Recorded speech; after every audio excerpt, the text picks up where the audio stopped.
Hello and welcome back to Scatterdie Guy, the show that's all about the mathematics, the statistics, and the game mechanics of Warhammer: The Old World. I just wanted to start today's show by giving a big shout out to everyone who has watched the first couple of episodes, particularly those who've liked the videos, subscribed, or commented, or engaged in any other way. I know that these videos currently are a little bit rough around the edges. I'm still working on improving the production quality, and hopefully you'll notice some changes in today's episode.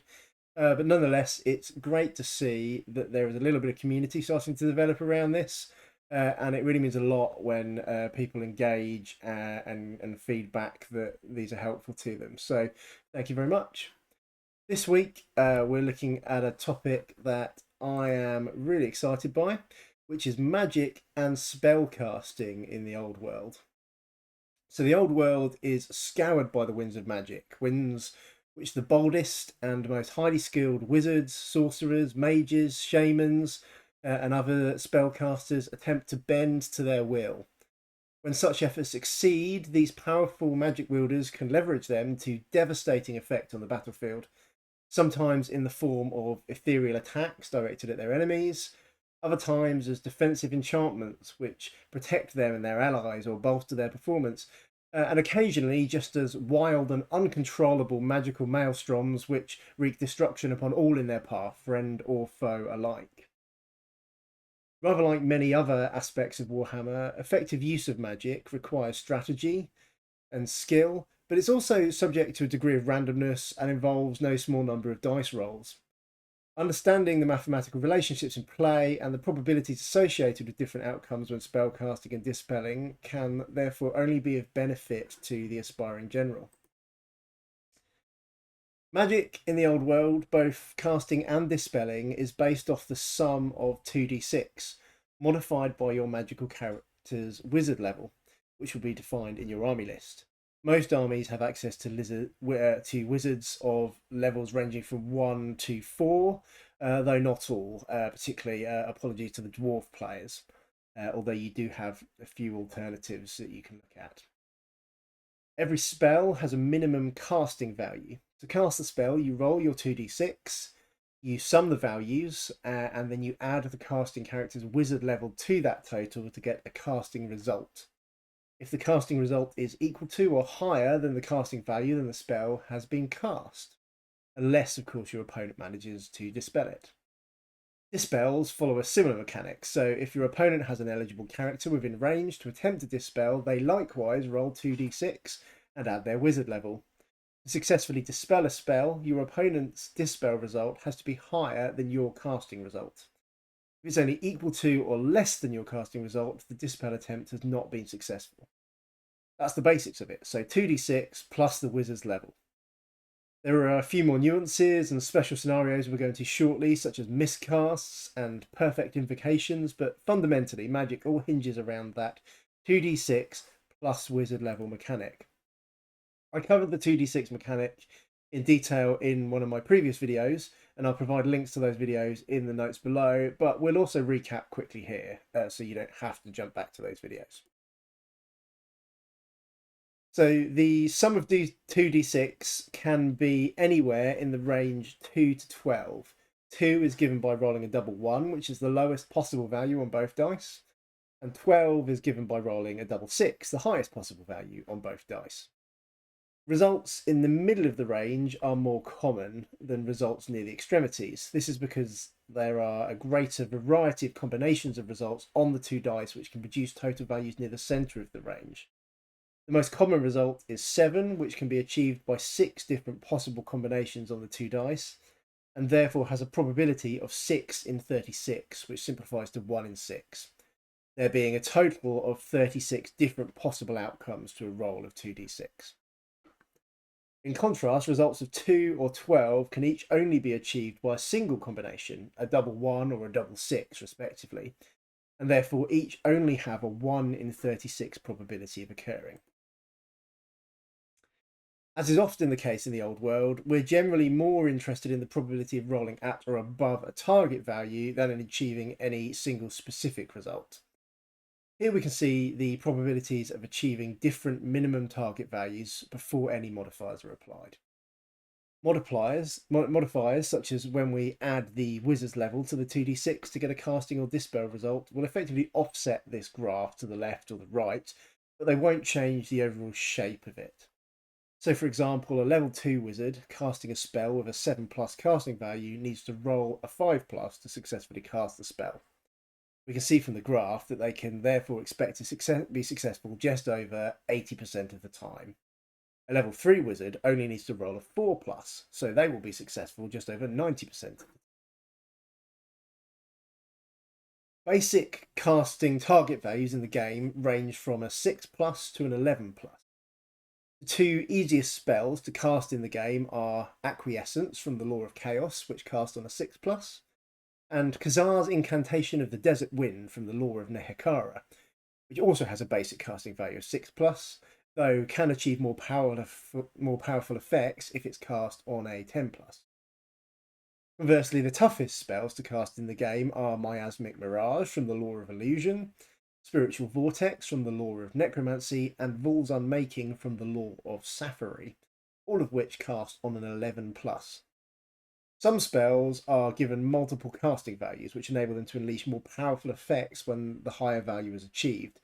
The strongest of these are the Gifted Mutation from the Law of Demons, Apotheosis from the Law of Lustria, Van Hell's Dance Macabre from the Law of Undeath, and Hellish Vigour also from the Law of Undeath, all of which achieve their most potent effects on a casting result of a 12+, but to reiterate, these are still cast on lower values. The 12+ is only necessary to unlock their most potent effects. As described already, spells are cast by rolling 2d6 and adding the caster's wizard level. The table here shows the probabilities of achieving the range of different values on 2d6. The addition of the wizard's level to the casting roll means that spells are considerably easier for higher level wizards to cast than their lower level counterparts.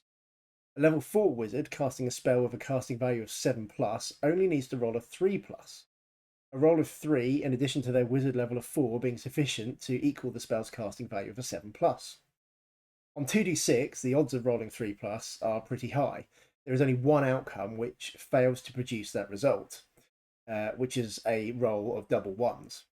35 out of 36 times the wizard attempts to cast that spell, or 97.2% of the time, we can expect that they will be successful. By contrast, a level 1 wizard needs to roll a 6+ to cast the same spell. A casting roll of a 6 in addition to their wizard level of 1 being the minimum sufficient to achieve the spell's casting value of 7+. On 2d6, there is still a good chance of producing a roll of 6+. You can expect to achieve this 72.2% of the time, still a reasonably high probability, but certainly not as sure a thing as it was for the level 4 wizard. The table here summarises the basic probabilities of successfully casting spells of different casting values based upon the level of the wizard making the attempt. At the upper end of the range of casting values, a level 4 wizard still has a reasonable chance of success with spells at casting values of 11+. Requiring a roll of 7+, the probability of casting such a spell would be 58.3%. Clearly, even for a level 4 wizard, these spells are not going to be cast successfully on every attempt, but they'll still go off more than half the time. A level 1 wizard will need to roll a 10+ to cast the same spell.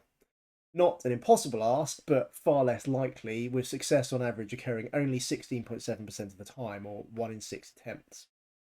To think about that another way, if your level 1 wizard attempted to cast an 11+ spell every round in a typical 6-round game, the most attempts a single wizard can make at any one spell, then they would only succeed once per game on average. If you're taking a level 1 wizard and draw an 11+ spell during the random selection process at the start of the game, this therefore might be a good one to consider swapping out for the signature spell of the law or options from one of your specialist laws if you have any available. You might have noticed on the previous slide that the probability of a level 4 wizard successfully casting a spell with a casting value of 6+ was in fact no higher than the probability for a casting value of 7+. This was not an error. The lowest possible value you can produce rolling 2d6 is a 2 by rolling double ones. In theory, this should mean that a level 4 wizard will successfully cast a 6+ casting spell 100% of the time. However, an additional rule comes into play here. A roll of a natural double one is a miscast. Even if a double one is sufficient to meet the casting value, the casting attempt is failed and the wizard must instead roll against the miscast table. The previous side was therefore correct, as it reflects that the level 4 wizard in fact has to roll a 3 plus and exceed the basic casting value with a minimum casting result, in this case of 7 plus, to avoid miscasting when attempting a 6 plus casting value spell. The probability of a miscast is 1 in 36, or 2.8%, although there are a few special rules of magical items which can increase or otherwise modify this risk. This means that depending on the quantity of spells they're attempted to cast each turn, a single wizard is likely to roll a miscast probably once every couple of games. A wizard casting 4 spells a round in a series of typical 6-round games would roll a miscast on average twice in every 3 games. However, this assumes maximum magical output from a level 4 wizard and that they survive the full 6 rounds in each game. 1 miscast per wizard every 2 or 3 games is probably more likely as a very general rule of thumb. There are 5 different things that can happen when you miscast. To determine which, the player rolls another 2d6 and consults the miscast table. The results and their probabilities are summarised here. In the worst case, the spell fails and a large magical explosion risks wounds not only to the spellcaster but also to those around them. In less severe cases, the spell actually still is cast. However, the wizard's brush with barely controllable magical power means that you cannot attempt any further spell casting this turn. Note therefore that on a miscast, there is in fact still a 41.7% chance of the spell successfully going off, just with some other negative consequences to boot. The overall probability of a spell being cast on a miscast, therefore, is 1.2%. So that's the probability of a miscast happening at 2.8% multiplied by the probability that it's then subsequently still cast of 41.7%, gives us the 1.2%. We can add this to each of the basic casting probabilities we looked at previously to determine the overall probability of successfully casting a spell, including casting it via a miscast. This is shown on the screen now. So the results are similar to the table we looked at previously, but with the additional 1.2% possibility of casting via a miscast. The opposite of a miscast is a casting roll of a natural double 6, which is a perfect invocation. A spell is always successfully cast on a perfect invocation, and a perfect invocation cannot be dispelled. This means there is always at least a small chance of casting a spell, even if there are negative modifiers to the casting roll, which would otherwise mean the casting result does not or cannot achieve the casting value. The basic probability of achieving a perfect invocation is the same as for a miscast, so 1 in 36 or 2.8%. If we account for the routes to casting a spell via the miscast table, this means that the minimum probability of casting any spell can never actually be lower than 3.9%. If a spell is successfully cast, the opposing player may have an opportunity to dispel it, nullifying its effects. To attempt to dispel a spell, the opposing player must have a wizard of their own within range of the caster for a wizardly dispel, or once per turn they may also attempt a fated dispel. Remember, however, that spells cast with a perfect invocation cannot be dispelled. A wizard's dispel range depends upon their wizard level, so level 3 and 4 wizards can dispel from a greater range than level 1 and 2 wizards. A fated dispel can be attempted regardless of the position of the casting wizard. To attempt to dispel the spell, the opposing player rolls 2d6 and adds their wizard level. Nothing's added to the roll if it's a fated dispel. And if the result is higher than the casting result, then the spell is dispelled and has no effect. On a roll of a natural double 6, the dispelling wizard achieves an unbinding and the spell is always dispelled regardless of the original casting value, unless of course it was cast with a perfect invocation, in which case it cannot be dispelled even with an unbind. The table here demonstrates the basic probabilities for dispel attempts with different wizard levels based upon the spellcaster's casting result. Just like when casting spells, occasionally things can go very wrong when attempting a dispel. So on a roll of a natural double 1, the dispelling wizard is outclassed in the art and must themselves roll on the miscast table. In this case, references to cast on the miscast table are changed to dispel, and perfect invocation are changed to unbinding. This of course means that just as a spell can be successfully cast on a miscast, it can sometimes still be successfully dispelled when a wizard is outclassed in the art, just with some added negative consequences for the player making the dispel attempt, namely that they cannot attempt any further dispels this turn. The probabilities are exactly the same as for miscasting, so there's a 2.8% chance of being outclassed in the art and a 41.7% chance of the dispel attempt being successful via the miscast table in this scenario, giving a total probability of dispelling the spell via this route of 1.2% again. This means that the minimum probability of dispelling a spell, including situations in which the spell can't be dispelled, excluding situations where the spell can't be dispelled due to a perfect invocation, again is 3.9%. That's, you can always achieve an unbinding unless it's a perfect invocation, and you may always have this possibility of dispelling via the miscast table, again, unless it's a perfect invocation. Here's the updated version of the dispel table summarizing the overall probabilities of success in dispelling a spell, but excluding spells cast with a perfect invocation, including situations where the dispeller is outclassed in the art, but still succeeds in the dispel attempt via the miscast table. As should be clear from the previous tables, high-level wizards have a statistical advantage over their lower-level counterparts, both when casting and dispelling spells. This introduces some interesting dynamics to the game when players have wizards of different levels.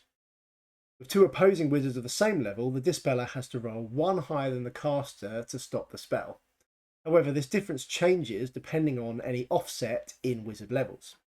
So for example, a level 4 wizard is not only more likely to cast a spell than a level 2 wizard, they're also more likely to cast it with a higher casting result, making the dispel attempt relatively more difficult and less likely to succeed for the level 2 wizard. A level 2 wizard needs a dispel roll of 3 higher than the level 4 wizard's casting roll to dispel them, or alternatively an unbinding or to dispel via the miscast table as discussed on the previous slides. Conversely, a level 4 wizard will dispel a spell cast by a level 2 wizard on a dispel roll 1 lower than the casting roll. So you can see that it's much easier for the level 4 wizard both to overcome the level 2 wizard's dispel attempts and to dispel the level 2 wizard. If we know the levels of the different wizards involved, and assuming the opposing player will always attempt to dispel where they're able to, it is possible to calculate the overall probability of any spell being successfully cast, accounting for dispel attempts. Let's work an example through. We have a level 4 wizard attempting to cast a spell with a 10 plus casting value. The opposing player has a level 2 wizard within dispel range, with whom we expect they will attempt to dispel. So, what are the overall odds of the spell being successfully cast without the opposing player succeeding in their dispel? There are quite a variety of outcomes that can occur here. The first thing that can happen is that the caster rolls a natural double 6. This is, of course, a perfect invocation, and the spell can't be dispelled. There's a 1 in 36 probability of this occurring. The second thing that can happen is that the caster rolls an 11, producing a casting result of 15. So 11 plus their wizard level of 4 gives 15, which is comfortably enough to cast the 10 plus casting value spell. The opposing player can then attempt to dispel. At level 2, they cannot beat the casting result of 15, as the highest dispel result they can roll is a 12 plus their wizard level of 2 to give 14. However, the spell is of course still dispelled on a roll of 12, as this is a double 6, which is an unbinding. The overall probability of this specific outcome occurring is given by the 2 in 36 probability of the caster rolling an 11, multiplied by the 1 in 36 probability of the dispeller rolling a 12 to give 2 in 1296. On a dispel roll of 3 to 11, the dispel attempt is simply unsuccessful. On a dispel roll of 2, the dispeller is outclassed in the art and rolls on the miscast table. However, remember that on a roll of 8 to 12 on the miscast table, they still dispel the spell. So the probabilities of each of these specific individual outcomes are, as you can see on the screen. The next possibility would be that the caster rolls a casting roll of 10, giving a casting result of 14. There's a 3 in 36 possibility of this occurring. The remaining potential outcomes in terms of the dispel probabilities are basically the same as for the previous slide. The only difference is that the overall probability of this scenario is slightly higher because the caster is more likely to roll a 10 than they are an 11. So you can see all the probabilities in this scenario become relatively slightly higher. We have a similar situation for a casting roll of 9. However, on a casting roll of 10, we have a casting result of 12. And it's now possible for the dispeller to dispel the spell on a roll of 11. So we have more possibilities. They can dispel on the unbinding on the double 6. They can also dispel on 11. Or if they roll a 3 to 10, it's not dispelled. Or again, if they roll a natural double 1, they can maybe dispel or not via the miscast table. Again, we see similar results on a casting roll of 7, similar results on a casting roll of 6. The probabilities, again, just change slightly based upon the initial probability of that specific casting roll. If the caster rolls a 3 to 5, then they haven't achieved the casting value, so the spell in this scenario is simply not cast. There's a 9 in 36% chance, so approximately 25% of the time they're simply not going to succeed in casting this spell. It is, after all, a 10 plus casting value, so it is quite a challenging spell to cast. Finally, the caster could roll a natural double 1, resulting in a miscast. They then roll on the miscast table, and on a 2 to 7, the spell's not cast, but on an 8 to 9, the spell is in fact cast with a casting value of 10, which is its basic value. The dispeller can then attempt to dispel against that in all the normal ways. Finally, they could roll a 10 to a 12 on the miscast table, in which case the spell is cast as a perfect invocation, so there's no dispel attempt. If we repeat this evaluation for every different combination of wizard levels and casting values, and then you go through that process and add up all the possibilities that give you a successful casting result that hasn't been dispelled, we can derive a comprehensive matrix of probabilities for successfully casting a spell after accounting for dispel attempts, based upon the levels of the two wizards and the casting value of the spell, as is shown on screen now. We can see here how offsets in wizard levels can significantly impact the game. For example, a level 1 wizard attempting to cast against the dispel attempts of a level 4 wizard suffers severely reduced chances of successfully casting spells. Similarly, low-level wizards attempting to dispel relatively high-level opponents see a diminishing return depending upon the scale of the wizard level offset. This does appear to create something of an imbalanced game dynamic. However, it is worth considering the relative points costs of different wizards. For example, in some instances, two wizards at level 2 may, between them, actually have a better chance of successfully casting a spell, assuming they both attempt it each turn, than a single level 4 wizard, whilst the level 4 wizard is often twice or more the points cost. Building multiple lower level wizards also gives you more flexibility in the game, potentially gives you access to a wider range of spells, and it can increase the survivability of your spellcasters as well, as your opponent now has 2 models to kill rather than just 1. So it's not to say that there's no value in lower level wizards, but it is important to understand the quite significant impact that fielding low level wizards may have on your successful casting probabilities, and be prepared for that in your games. To close out this video, we'll just quickly discuss a few odds and ends. So firstly, magic resistance. Some units and races benefit from an innate resistance to magic and have the magic resistance special rule. Characters can often also gain magic resistance through magic items they can be equipped with. So, for example, the Obsidian Lodestone common magic item from the core rulebook. When a unit or model with magic resistance is targeted by an enemy magic spell, the indicated value is deducted from the casting roll. This effectively reduces the caster's wizard level by this value for the purposes of casting spells targeting the protected units. Whilst this can be a useful effect, it is worth keeping in mind that it's only useful against spells specifically targeting the units with magic resistance. So, hexes, magic missiles, and assailant spells targeting units with this special rule. It does not protect against other magical effects. So, for example, if an enemy wizard casts an enchantment to support one of their units your magic resistant unit is in combat with, you do not gain any special beneficial effects. Nor does magic resistance confer any benefit against your opponent's dispel attempts. Some units may have access to bound spells, either through unit-specific special rules or via any magic items which they may be equipped with. Bound spells are cast in the usual way by rolling 2d6 and comparing to the spell's casting value. The rules for the spell will state if it is cast with a given power level, which is equivalent to the casting wizard's wizard level. This value is added to the 2d6 roll. If no power level is stated, it is cast with a power level of 0, so you just take the result of the 2d6 roll, and that is your casting result. However, it is worth noting that bound spells cannot be cast with either a perfect invocation or be miscast, so these factors should not be included when evaluating casting probabilities of bound spells. Finally, there are a wide range of special rules and magic items which can have an effect on spell casting.